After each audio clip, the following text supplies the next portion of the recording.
నమస్కారం city news కి స్వాగతం. ముందుగా ముఖ్యాంశాలు.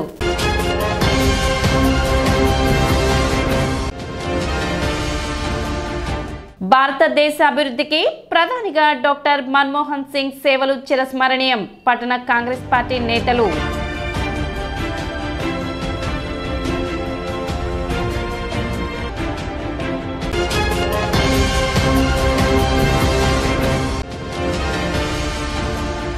వైకుంఠపురంలో స్వామివారిని దర్శించుకున్న టీటీడీ బోర్డు మెంబర్, బీజేపీ రాష్ట్ర అధికార ప్రతినిధి భాను ప్రకాష్ రెడ్డి.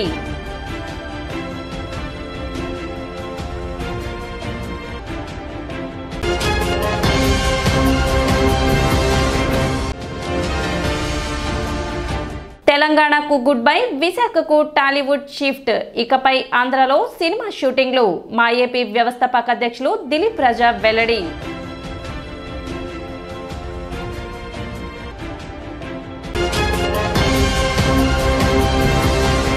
నటుడు అల్లు అర్జున్ పై తెలంగాణ ప్రభుత్వం తీసుకున్న చర్చల నేపథ్యంలో ఇకపై ఆంధ్రలో సినిమా షూటింగ్లు పెరగడానికి దోహదం చేశాయని మూవీ ఆర్టిస్ట్ అసోసియేషన్ ఆంధ్రప్రదేశ్ 24 విభాగాల యూనియన్ వ్యవస్థాపక అధ్యక్షులు సినీ దర్శకులు దిలీప్ రాజా తెలిపారు. గుంటూరు జిల్లా తెనాలిలోని మా ఏపీ కార్యాలయంలో శుక్రవారం ఏర్పాటు చేసిన విలేకరుల సమావేశంలో ఆయన మాట్లాడుతూ అల్లు అర్జున్ అరెస్టుపై యావత్తు సినీ పరిశ్రమ సంఘటితమై నిరసన వ్యక్తం చేసిందన్నారు. దీంతో సినీ పరిశ్రమను తెలంగాణ ప్రభుత్వం అణగదొక్కుతుందనే ప్రచారం జరిగిందని ఆయన తెలిపారు. పైగా ఆంధ్రప్రదేశ్ సినిమాటోగ్రఫీ మంత్రి కందుల దుర్గేష్ ఇటీవల సినీ నిర్మాతలకు ఆంధ్రాలో షూటింగ్లు యథేచ్ఛగా జరుపుకోవడానికి స్వయంగా ఆహ్వానం పలికారు. సాక్షాత్తు సినీ నటుడైన రాష్ట్ర ఉప ముఖ్యమంత్రి పవన్ కళ్యాణ్ నేతృత్వంలో ఏపీలో సినీ పరిశ్రమ క్రమేణా తరలివచ్చే సూచనలు స్పష్టంగా కనిపిస్తున్నాయని దిలీప్ రాజా పేర్కొన్నారు. సమావేశంలో సహాయ దర్శకులు నరేష్ ధోని, మణివర్ధన్, నటుడు వేమూరి విజయభాస్కర్ తదితరులు పాల్గొన్నారు. రాబోయే రోజుల్లో ఆంధ్రప్రదేశ్లో సినిమా షూటింగులు పెరగటానికి అవకాశం ఉంది. దయచేసి గమనించాలి. సినిమా పరిశ్రమ అక్కడి నుంచి ఇక్కడికి వస్తుందని నేను అంటల్లా. సినిమా షూటింగులు పెరగటానికి 100% అవకాశాలు ఉన్నాయి. దీనికి అంతర్లీనంగా కారణం ఏంటంటే ఇటీవల జరిగిన అల్లు అర్జున్ అరెస్టు తర్వాత నిర్మాతలందరూ ఒక విధమైన ఆలోచన ధోరణికి వచ్చారు. ప్రభుత్వం సినిమా పరిశ్రమకి వ్యతిరేకంగా ఉంది అనే ఆలోచనలో ఉన్నారు. గౌరవ తెలంగాణ ముఖ్యమంత్రి రేవంత్ రెడ్డి గారు నిన్న ఒక అనౌన్స్మెంట్ ఇచ్చారు. తెలంగాణలో బెనిఫిట్ షోలకి నేను అలౌ చేయను, తెలంగాణలో టికెట్ల రేట్లకి మేము పెంచము, అనుమతి ఇవ్వమని వెరీ క్లియర్గా చెప్పారు. సినిమా పరిశ్రమలో పెద్ద నిర్మాతలు ఏమంటున్నారంటే మేము 100 కోట్లు ఖర్చు పెడితే మాకు బెనిఫిట్ షోలు లేకుండా రేట్లు పెంచుకోకుండా how we could able to get back our money అని అదొక ఒక ఒక ప్రాబ్లంలో, ఒక సివియర్ థింకింగ్లో ఉన్నారు. ఈ పెద్ద పెద్ద సినిమాలు తీసేవాళ్ళు కానివ్వండి, తెలంగాణ ప్రభుత్వం సినిమా పరిశ్రమకు వ్యతిరేకంగా ఉందని ఎవరైతే ఆలోచనలో ఉన్నారో వాళ్ళందరూ కూడా ఇక రాబోయే రోజుల్లో షూటింగులకి విశాఖపట్నం తరలివచ్చే టాలీవుడ్ పరిశ్రమ విశాఖపట్నానికి అంచెలంచెలుగా తరలివచ్చే అవకాశం చాలా స్పష్టంగా ఉంది. తప్పనిసరిగా హైదరాబాద్ నుంచి సినిమా పరిశ్రమ కొంత భాగం ఆంధ్రప్రదేశ్ రాష్ట్రంలో ఉన్న విశాఖపట్నానికి తరలి వస్తుంది. ఎందుకంటే ఆల్రెడీ విశాఖపట్నంలో there are some studios already constructed ఉన్నాయి అక్కడ. దానికి తోడు ఆంధ్రప్రదేశ్లో మీరు చూసుకుంటే ఒకసారి అటు అరకు వ్యాలీ కావచ్చు, తలకోన, తడ, హార్సిలీ హిల్స్, కొండవీడు, సూర్యలంక బీచ్, ఇలా ఎన్నో అందమైన లొకేషన్లు ఆంధ్రప్రదేశ్లో ఉన్నాయి. కాబట్టి ఆంధ్రప్రదేశ్ ప్రభుత్వం ఇలా తెలంగాణ ప్రభుత్వం పట్ల ఇలా కొంతమంది నిర్మాతలు ఉంటే, కొంతమంది నిర్మాతలు ఏం చేస్తున్నారు, వెంటనే మన ఆంధ్రప్రదేశ్కి సంబంధించిన సినిమాటోగ్రఫీ శాఖ మంత్రి కందుల దుర్గేష్ గారు వెంటనే ఆయన ఒక అనౌన్స్మెంట్ ఇచ్చారు. Those who are willing to coming Andhra Pradesh for shooting purpose, we encourage the people, we give our level best to the producers and to the units అని చెప్పని ఇచ్చారు కందుల దుర్గేష్ రాష్ట్ర సినిమాటోగ్రఫీ మంత్రి గారు. రాష్ట్ర సినిమాటోగ్రఫీ మంత్రి గారు మీరు ఇక్కడికి వచ్చి సినిమాలు తీసుకోండి, మేము ఉచితంగా లొకేషన్ ఉచితంగా ఇస్తాం, ఇక్కడ తీసుకోండి మీరు అని చెప్పని ఈయన వాళ్ళకి ఇన్వైట్ చేశారు. ఆంధ్రప్రదేశ్ సినిమాటోగ్రఫీ మంత్రి గారు ఇలాంటి వ్యాఖ్యలు చేయటం నేను చెప్తున్నా ఏదైతే ఫోర్కాస్ట్ అయితే ఉందో రాబోయే రోజుల్లో అంచెలంచెలుగా సినిమా షూటింగ్లు ఇక్కడ పెరుగుతాయని చెప్పడానికి అది దోహదపడుతుంది. ఎందుకంటే సాక్షాత్తు deputy chief minister of Andhra Pradesh Pawan Kalyan గారి నేతృత్వంలో సినిమాటోగ్రఫీ జనసేన తెలుగుదేశం బీజేపీ కూటమి కిందే ఉంది కాబట్టి ఈ శాఖ నుంచి కంపల్సరీగా అంచెలంచెలుగా ఆంధ్రప్రదేశ్ రాష్ట్రంలో సినిమా పరిశ్రమ అభివృద్ధి చేయడానికి గల కారణాలు ఉన్నాయి. అల్లు అర్జున్ అరెస్ట్ అయినందువల్లే ఇది జరిగిందా అంటే I'm not going to make a debate hear about Allu Arjun arrest. అతని అరెస్ట్ గురించి నేను డిబేట్ చేయదలుచుకోవాలా. ఎందుకంటే మనకి కాన్స్టిట్యూషనల్ రీత్యా రాజ్యాంగ రీత్యా there is CRPC criminal procedure code is there. As per the CRPC what happen, what is going to be done, the law will decide, the court will decide. So I am not going to discuss anything about this incident. గంగానమ్మపేటలోని పాత శివాలయం రోడ్లో డ్రైన్ల నిర్మాణానికి chairperson తాడిపోయిన Radhika శంకుస్థాపన చేశారు. 21 లక్షల వ్యయంతో నిర్మిస్తున్న డ్రైన్ల పనులకు మున్సిపల్ కమిషనర్ బండి శేషణ, మున్సిపల్ చైర్పర్సన్ తాడిపోయిన రాధికలు పూజా కార్యక్రమాలు నిర్వహించి అనంతరం నిర్మాణ పనులు ప్రారంభించారు. తెనాలి పట్టణ అభివృద్ధికి మున్సిపాలిటీ కృషి చేస్తుందని, అందులో భాగంగా పట్టణంలో పలు చోట్ల సిమెంట్ రోడ్లు, డ్రైన్లను నిర్మించడం జరుగుతుందని కమిషనర్, చైర్పర్సన్లు తెలిపారు. ఈ కార్యక్రమంలో వార్డు కౌన్సిలర్ తాడిపోయిన బ్రహ్మేశ్వరరావు, పలువురు మున్సిపల్ అధికారులు, సిబ్బంది పాల్గొన్నారు.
అలానే ఎప్పుడు ఈ 2021 గ్రాండ్ 50 ఫైనల్స్లోది ఈ రోజున పని స్టార్ట్ చేయడం జరిగింది. అందులో 21 లక్ష రూపాయలతో ఈ ట్రైన్ అనేది స్టార్ట్ చేయడం జరిగింది. అందులో భాగంగా మీ అందరికీ తెలిసిందే, మన అభివృద్ధిలో భాగంగా పార్కులు కానివ్వండి, బోస్ రోడ్ కానివ్వండి, అలానే శివాజీ చౌక్ కానివ్వండి. శివాజీ చౌక్ నుంచి బురిపాలెం దాకా 3 విడతలుగా వేస్తున్నాము. ఇది మున్సిపాలిటీ నిధుల నుంచి మేము స్టార్ట్ చేయడం జరిగింది. ఏ వర్క్ చేసినా మున్సిపాలిటీ నిధులే మనం. అలానే అభివృద్ధిలో భాగంగా మీరందరూ కూడా మాకు సహకరించాలి. అలానే ఈ ఎంకరేజ్మెంట్ అనేది నశిస్తేనే మనం డెవలప్ అనేది ఇంకా బాగా చేసుకోవచ్చు. కాబట్టి దయచేసి ప్రజలందరూ కూడా సహకరించాలని. మన గంగానమ్మపేట ఏరియాలో ఓల్డ్ శివాలయం దగ్గర 15th FC finance commission grant కింద 21 లక్షల రూపాయలతోటి రోడ్డుకి ఇరువైపులా డ్రైన్లు రీకన్స్ట్రక్షన్ యాక్టివిటీ గౌరవ చైర్పర్సన్ గారు, లోకల్ వార్డు మెంబరు అందరం కలిసి ఈరోజు ప్రారంభించాం. దీనికి సంబంధించి గౌరవ సివిల్ సప్లైస్ శాఖ మంత్రుల వారు గతంలోనే ఆదేశాలు ఇచ్చారు. వర్క్స్ ఏవైతే ఉన్నాయో వాటన్నిటి కూడా వేగవంతం చేయాలి, ప్రజలకు అందుబాటులోకి రావాలి, సౌకర్యాలన్నీ కూడా అని చెప్పేసి వారి యొక్క ఆదేశాలతో ఈరోజు గౌరవ సిపి గారు, వార్డు మెంబర్స్ అందరం కలిసి ఈ ప్రాంతంలో ఈ వర్క్ ప్రారంభించడం అయింది. ఈ ప్రాంతము పురాతన కాలం నుంచి ఉంది. ఏరియా గంగానమ్మపేట ఏరియా టౌన్లో అందరికీ తెలుసు. ఈ ప్రాంతంలో కాలువలు ఇరుగ్గా ఉండడం వల్ల వచ్చేటువంటి దుకాణదారులకు కానీ కొనుగోలుదారులకు కానీ బాగా కష్టంగా ఉంది. అందువల్లనే ఈ డ్రైన్ను డిపెండ్ చేసి కొంత విడుతు కూడా పెంచి ఈ ప్రాంతంలో వచ్చేటువంటి యూజ్డ్ వాటర్ అంతా కూడా ఫ్రీ ఫ్లో ఉండే విధంగా చేయాలనేసి దానిలో భాగంగానే ఈ డ్రైన్ యొక్క ప్రారంభం ఈరోజు. ఇది 2021లో గ్రాంట్ అండి. అప్పటి నుంచి కూడా మున్సిపాలిటీ ఆఫీసులో ఎవరినైనా ఇదిగో అదిగో ఫండ్స్లు ఇవ్వంటున్నారే తప్పితే ఈ గ్రాంట్ ఇంతవరకు మొదలు పెట్టలేదు.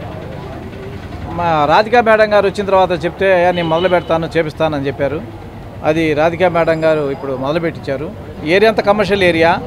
ఇక్కడ వ్యాపారస్తులకి ఏమి ఇబ్బంది లేకుండా వీలైనంత తొందరలో ఇది పూర్తి చేపిస్తామని వ్యాపారస్తులకి మనం చేస్తున్నాము. వ్యాపారస్తులు ఎవరు ఇబ్బంది పడొద్దు. భారత మాజీ ప్రధాని డాక్టర్ మన్మోహన్ సింగ్ మృతికి తెనాలి పట్టణ కాంగ్రెస్ పార్టీ నేతలు సంతాపం వ్యక్తం చేశారు. పట్టణం మారిస్పేటలోని కాంగ్రెస్ పార్టీ కార్యాలయంలో ఈ సందర్భంగా తెనాలి నియోజకవర్గ ఇన్ఛార్జ్ డాక్టర్ చందు సాంబశివుడు ఆధ్వర్యంలో మన్మోహన్ సింగ్ చిత్రపటానికి పూలమాలలు వేసి నివాళులు అర్పించారు. మన్మోహన్ సింగ్ దేశాభివృద్ధికి చేసిన సేవలు చరిత్రలో చిరస్మరణీయమని, ఆయన మృతి యావత్ భారతదేశానికి తీరని లోటని ఆవేదన వ్యక్తం చేశారు. మన భారతదేశ మాజీ ప్రధానమంత్రి శ్రీ మన్మోహన్ సింగ్ గారు చనిపోవటం మన భారతదేశానికి మరీ ముఖ్యంగా కాంగ్రెస్ పార్టీ కూడా ఎంతో విషాదకరం. 47 విభజనలో చాలామంది ఎక్కువ 90% హిందువులు అటు నుంచి ఇటు రావటం, ఇటు నుంచి ముస్లిమ్స్ అటు వెళ్ళిపోవటం జరిగింది. ఆ ప్రాంతం కూడా మన ఏరియా కృష్ణా గుంటూరు జిల్లాలో ఎలా ఉంటాయో కృష్ణా నది అక్కడ చాలా సారవంతమైన భూమి, చక్కగా పండుతుంది. అక్కడ చాలా తెలివిగలాలు కూడా అక్కడ వాళ్ళు. ఆ మన్మోహన్ సింగ్ గారు అటు నుంచి ఇటు వచ్చి చాలా చిన్న వయసులోనే ఇంగ్లాండ్ వెళ్ళి ఆక్స్ఫర్డ్ యూనివర్సిటీలో ఆర్థిక శాస్త్రంలో పట్టా పొంది అక్కడ కొన్నాళ్ళు అక్కడ చండీగఢ్లో ఎకనామిక్స్ టీచింగ్ ప్రొఫెసర్ చేసి చిన్న వయసులోనే ఆర్థిక శాస్త్రం మన భారతదేశానికి ఎకనామిక్స్ మినిస్ట్రీ ఆఫ్ ఎకనామిక్స్లో అడ్వైజర్గా ఉండి మీరు చిన్నాళ్ళు కానీ పెద్దాళ్ళు ఉండి తెలుస్తుంది. 80కి ముందే రిజర్వ్ బ్యాంక్ డైరెక్టర్ అయ్యారు. అలా రిజర్వ్ బ్యాంక్ గవర్నర్ అంటే చాలా పెద్ద పోస్టు. ఆ రిజర్వ్ బ్యాంక్ గవర్నర్ చేసి తర్వాత ఐక్యరాజ్య సమితిలో ప్రపంచంలో ఆర్థికవేత్తగా వెళ్ళారు. 2 విమానాల్లో మన దేశంలో బంగారం అంతా తీసుకెళ్ళి లండన్లో తాకట్టు పెట్టి మనకి డబ్బులు తీసుకొస్తున్నారు లోన్. ఎందుకు? మనకు కొనడానికి ఆయిల్ కూడా లేదు. అప్పుడు ఆయిల్ కొనడానికి దాన్ని అంటే ఫారిన్ ఎక్స్చేంజ్ అంటాం. ఫారిన్ ఎక్స్చేంజ్కి లేకపోతే అప్పుడు 2 విమానాల్లో బంగారం పెట్టి తీసుకొచ్చారు. ఆ సమయంలో తర్వాత మరలా ఎలక్షన్ రావడం 91లో. అప్పుడు ఆ ఎలక్షన్ మధ్యలో రాజీవ్ గాంధీ గారు చనిపోవటం, కొన్ని పరిణామాలతో పి నరసింహారావు గారు ప్రధానమంత్రి అవటం, మన తెలుగువాడు ఈ దేశాన్ని ఎలా బయటపడేయాలి అని ఆలోచించి ఆర్థిక శాఖకి ఏ పార్టీకి సంబంధం లేనటువంటి వ్యక్తిని ఐక్యరాజ్య సమితిలో ఉన్నటువంటి ఆర్థికవేత్తని మన్మోహన్ సింగ్ గారిని పిలిచి ఆర్థిక శాఖ మంత్రి ఇచ్చారు. కొంతమంది ఈ పెంచడం వల్ల గుంటూరులో టొబాకో వ్యాపారస్తులు రేతిరి కోటీశ్వరులు అయిపోయారు. బంగారం కూడా విపరీతంగా లాభం పొందారు. ఏమిటి అంటే నిదానంగా దాని ప్రవేశనం ఇతర దేశాల నుంచి పెట్టుబడులన్నీ మన దేశానికి తీసుకొచ్చారు. ఆ ఫారిన్ ఎక్స్చేంజ్ నుంచి అది బంగారం తీసుకురావటమే కాకుండా కొన్ని లక్షల కోట్ల రూపాయల వర్షం వచ్చేసి బయటపడింది. అక్కడి నుంచి మొదలయ్యింది భారతదేశంలో పారిశ్రామిక రంగం ఊపందుకోవటం. అలా తర్వాత కాలేజీలు రావటం, ఊపందుకోవటం ఇవన్నీ అదే టైంలో. అందుకనే పార్టీలకు అతీతంగా అయ్యారు. మన ముఖ్యమంత్రి చంద్రబాబు నాయుడు గారు కూడా 95 తర్వాత వచ్చారు. ఆ సంస్కరణలో చివరి భాగంలో ఉన్నాడు. ఆయన చాలా ఇష్టపడేవాడు. అందులో ఆంధ్రప్రదేశ్లో కూడా చాలా పెట్టడం జరిగింది. అందుకని ఈనాడు మనం ఇలా ఉండామంటే ఆ రోజు పెట్రోల్ కొనడానికి కూడా డబ్బు లేని పరిస్థితి నుంచి ఈ రకంగా వెళ్ళామంటే అది ముఖ్యంగా మన్మోహన్ సింగ్ గారు, పివి నరసింహారావు గారికి చెందుతుంది. కార్యక్రమంలో తెనాలి టౌన్ ప్రెసిడెంట్ పొన్నూరు నాగసూర్య సజ్దర్రావు, తెనాలి మండల president Karlapudi Bullayya, OBC state vice president Gurrapu Dwaraka Srinivas, Ala Krishna, Shivakumar, Shivanarayana, Steven Babu, Ayyappa, Bhima Ramesh, Rayappa, Shankar Rao, Koteswara Rao, Subba Rao, Nagur, Karthik, Veeraswamy, Srinu, Mallikarjuna Rao తదితరులు పాల్గొన్నారు. మారిస్పేటలో ఉన్నటువంటి కాంగ్రెస్ పార్టీ కార్యాలయంలో మన్మోహన్ సింగ్ గారు ఇంటెస్టేట్గా స్వర్గస్థులై ఉన్నారు. దాని నిమిత్తాన్ని ఈ రోజున వారికి కాంగ్రెస్ పార్టీ తరఫున తెనాలి నియోజకవర్గం తరఫున సానుభూతిని తెలిపి ఉన్నాము. మన్మోహన్ సింగ్ గారి గురించి చెప్పాలంటే అప్పట్లో ఉమ్మడి భారతదేశం ఉండగా పాకిస్తాన్లో 26వ తారీఖు 9వ నెల 1932వ తారీఖు నాడు జన్మించారు. ఆ తర్వాత 1991వ సంవత్సరంలో ఆర్థిక మంత్రిగా చేసి ఉన్నారు. ఆ తర్వాత అంచెలంచెలుగా ఎదుగుతూ 22వ తారీఖు 5వ నెల 2004వ తేదీ నాడు కాంగ్రెస్ పార్టీ తరపున ప్రధానమంత్రిగా వారి యొక్క సేవలు అందించారు. 2014 వరకు కూడా. అలాంటి వ్యక్తిని కాంగ్రెస్ పార్టీ కోల్పోయింది, ఒక మంచి వ్యక్తిని. మన మన్మోహన్ సింగ్ గారు లాంటి పెద్దలను యువత ఆదర్శంగా తీసుకొని ముందుకు వెళ్ళాలని కోరుకుంటూ, మన మాజీ ప్రధాని మన్మోహన్ సింగ్ గారు రాత్రి 9:30 చనిపోయారు. వారు మన ఇండియాకి 10 సంవత్సరాలు ప్రధానమంత్రిగా చేశారు. అట్లాగే ఆర్థిక శాఖ మంత్రిగా చేశారు, రిజర్వ్ బ్యాంక్ గవర్నర్గా చేశారు. ఎన్నో చేసిన మహా తెలివైన వ్యక్తి మన మన్మోహన్ సింగ్ గారు. అటువంటి వ్యక్తి లేకపోవడం మన ఇండియాకి తీరని లోటు. వారికి మా ప్రగాఢ సానుభూతి తెలియజేస్తూ, పట్టణంలో జరుగుతున్న ధనుర్మాస మహోత్సవాలు వైభవంగా కొనసాగుతున్నాయి. శ్రీ శరణాగతి గోష్ఠి ట్రస్ట్ ఆధ్వర్యంలో నరేంద్ర రామానుజ దాసస్వామి ప్రత్యక్ష పర్యవేక్షణలో జరుగుతున్న ఈ వేడుకల్లో శ్రీ శ్రీ శ్రీ అష్టాక్షరి జేఎల్ స్వామి పాల్గొని మానవ జన్మ అత్యున్నతమైనదని, ఈ జన్మను సార్థకం చేసుకోవాలంటే గోదాదేవి వ్రతం విశిష్టమైనదని తెలిపారు. భక్తులు ఈ ధనుర్మాస వ్రతంలో విశేషంగా పాల్గొని తరించాలని ఆయన ఉపదేశించారు.